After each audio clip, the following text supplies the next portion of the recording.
83 going down to 64. 85 Monday, 88 Tuesday, 87 Wednesday. Bada boom, bada bing. Lows in the upper 60s, around 70. Slight chance of rain on Wednesday and Thursday of next week. That's pretty far out yet. Kind of like John Denver used to be. Far out, man. But not that same kind of far out. A different kind of far out. Pretty decent weather coming up on tap. Good weekend to get out there and get going. I know as soon as I shut the power off here, as soon as I kill the mixer, I'm heading to the campground where the hot blonde and friends await. Gonna wrap it up for the weather. Let's see what's going on in our local news. Currently 7:31 here in Fort Wayne, Indiana.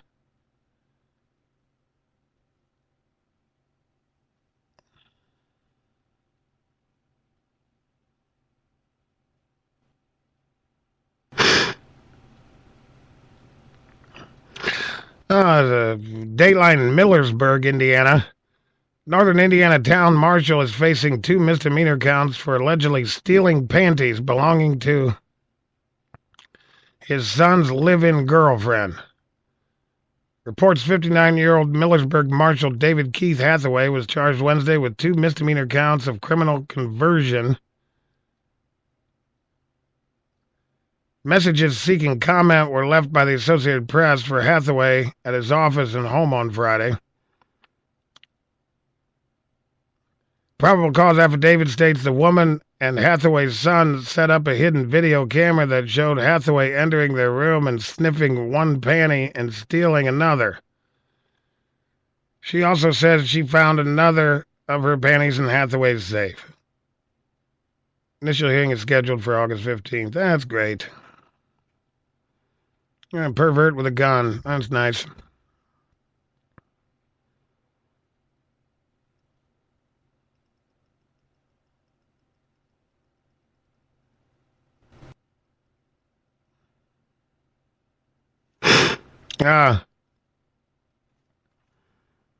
Dateline Fort Wayne, Indiana, for the second time in as many months, Fort Wayne Mayor Tom Henry vetoed an ordinance passed by Fort Wayne City Council. The mayor vetoed the right to work bill Friday morning at a news conference.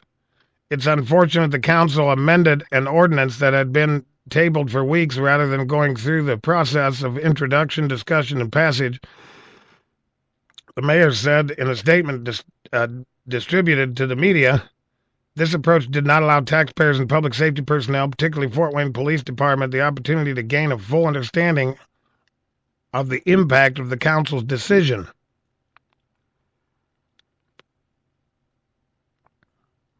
At a council's meeting on July 8th, the Republican Majority Council approved an ordinance that made union membership optional for the city's public safety employees by approving an amendment to the collective bargaining ordinance. Council has chosen to take away the voice of many of our employees, the mayor said on Friday. Not only do our employees deserve to be heard, but so do residents and taxpayers.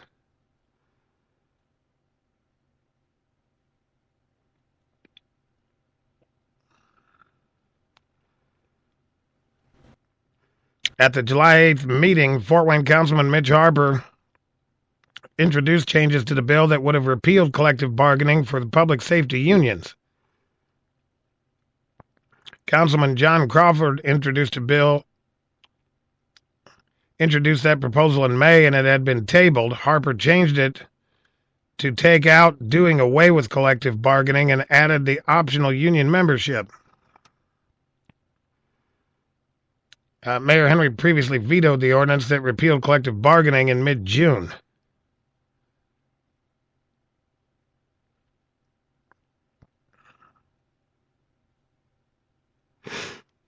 As you know, ladies and gentlemen, I am a union conservative. I have the ability to think critically, think for myself. Some of you may, Typically, you're either a union or you're not. You're either anti-union or you're pro-union. I'm neither, and yet I'm both. Because it's not about right and left; it's about right and wrong. I am not for, and I didn't vote for this mayor. Never have voted for this mayor. Will never vote for this mayor, but I actually support him on this. It's not like these are a public sector union that's out of control and millions of dollars are going into benefits and pensions. These guys make $30,000 a year if they're lucky. They don't have exorbitant pensions and extravagant bennies. You know, I'm sick of these. I'm sick of the two parties and their boogeymen. Democrat Party, it's the one percenters, the business owners, the filthy rich are the boogeymen. You know, the president gets on TV every other day, bad mouthing the one percenters, and then he hops in his limo and goes to a $32,000 a plate fundraiser, where every plate goes to, is bought by one of those one percenters. Wasn't for the one percenters, none of us have a job. They're not the boogeyman. And on the right, the unions are the boogeyman. Well, I'm here to tell you the unions only have about 8% of the workforce, if that. Some estimates 6 to 9% of the total workforce. Unions aren't the boogeyman. Now, that being said, there are some public sector unions that I think should be abolished. The teachers union. It's the public sector unions that are out of control, but this particular union here in Fort Wayne is not. The guys only make $30,000 a year. And outlawing collective bargaining, I actually do support not being forced to join a union. Because for me, it's not about right and left, it's about liberty. It's about freedom of choice. You want to be in a union? You can be in a union. You don't want to be in a union? You don't have to be in a union.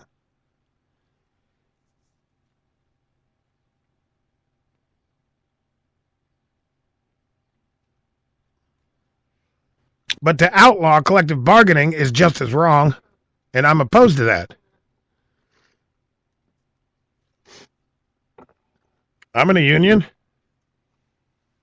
I work hard for my money. I risk my life every day. Every time I step out of my pickup truck on the job, I earn every dime I make. I'm not the boogeyman. You might disagree with me. That's fine. Go ahead.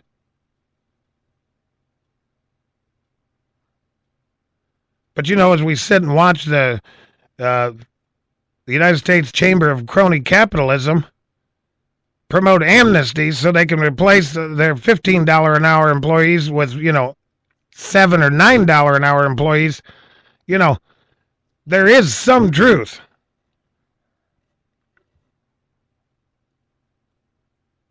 And I said it back when it was happening. There is some truth to the Wall Street movement, Occupy Wall Street movement. Not much, but a little bit, a little tiny sliver, which is what, comrades do. They wrap their ideology around a little tiny sliver of truth and then shove it down your throat. That's what they do.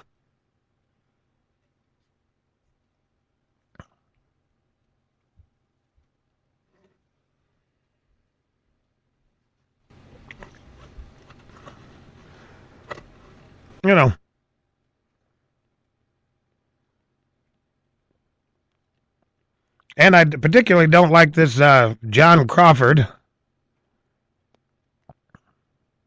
He's a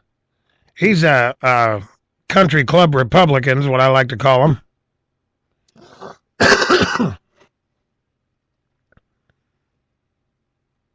Who would have us all working for $5 an hour and tell us we're lucky to get that? I support free and fair capitalism. I don't support crony capitalism. And like anything else, like our government, capitalism does need some checks and balances. There are some things the unions, Some things in the workforce and the labor force that unions are good for, some things they're not. Some things they're not. It's like anything else, though. You can't just across the board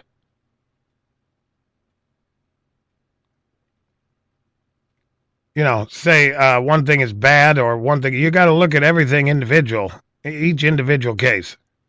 And in this case, our city is in the black. We have a rainy day fund with millions of dollars in it.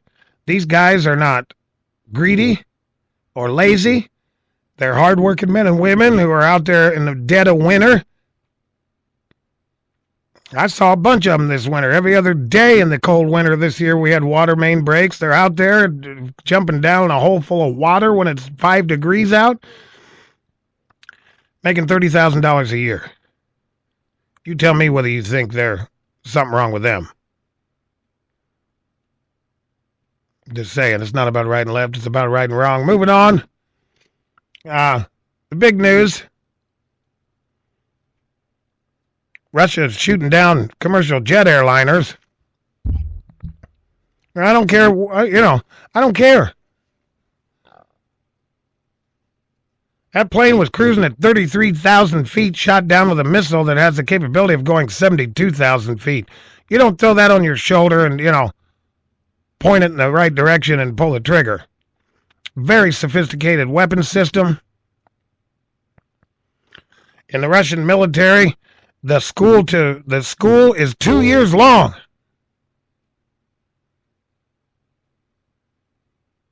I think you could be a nuclear physicist in 2 years. In our military, not really, but, that is a sophisticated weapon system, takes 2 years to train.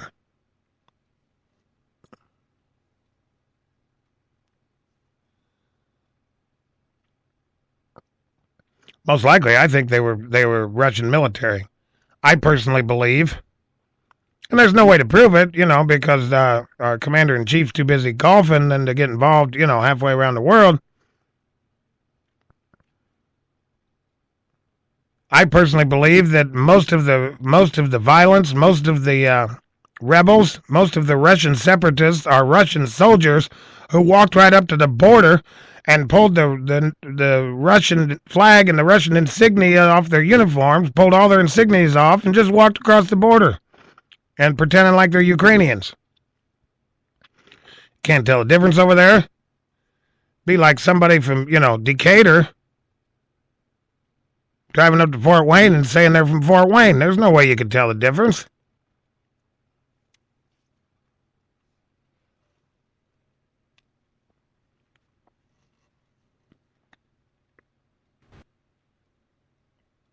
If it wasn't Russian military themselves who pulled the trigger, it might as well have been.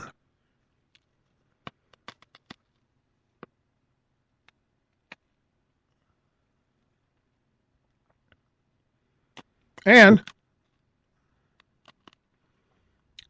while the plane is still burning,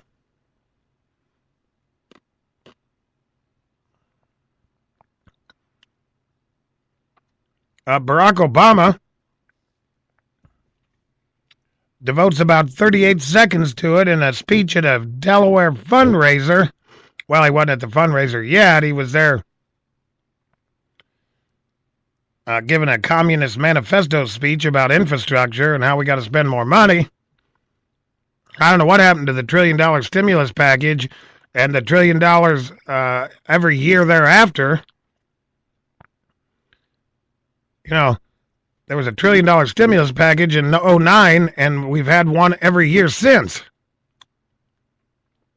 God knows where all that money went. Apparently, it didn't go to building roads because they need more money for roads. So, anyhow, the president was in Delaware yesterday, gave about 38 seconds devoted to a plane load of innocent civilians being slaughtered, shot out of the sky. And then went right into, it's great to be back in Delaware speech, cracking jokes. I never see anything like it.